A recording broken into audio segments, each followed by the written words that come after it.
William Phillips was a renowned artilleryman and general officer in the British Army who served as a major general in the American War of Independence. Early career. Phillips entered the academy at Woolwich and eventually joined the Royal Artillery. His service at the Battle of Maidan led to a reputation as an excellent officer. By the outbreak of the American War of Independence, he had risen to the rank of colonel in the British Army. He served as the commander of artillery at Woolwich and lieutenant governor of Windsor Castle, and was eventually elected as MP for Boroughbridge. American War of Independence. Phillips was promoted to the rank of Major General and sent to Quebec in 1776, along with his friend General Henry Clinton and General John Burgoyne, to be the commander of all artillery in the province. Governor Sir Guy Carleton put him in charge of the shipyard at St. John's where, along with Captain Sir Charles Douglas,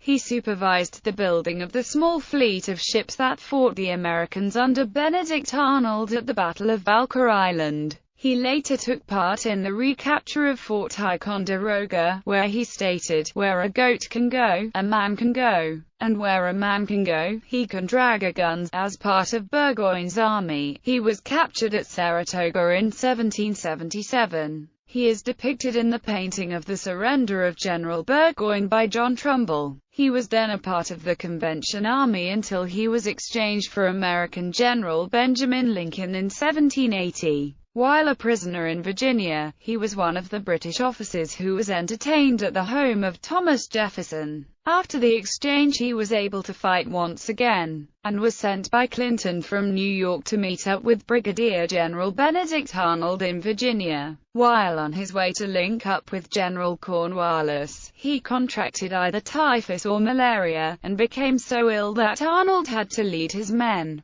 He died on 13 May 1781 at Petersburg, Virginia, 5 months before Yorktown, and is buried there near Blandford Church. As he lay gravely ill, in the home belonging to the Bowling family known as Bolingbroke, British forces in Petersburg were being shelled by the Marquis de Lafayette's cannons positioned in the heights north of the river, today known as Colonial Heights, Virginia. His final words, uttered after a shell struck their home and killed an African-American servant named Molly, are reputed to have been, "Won't that boy let me die in peace?" He and Molly were said to have been buried together. To prevent identification, Thomas Jefferson described him as the proudest man of the proudest nation on earth.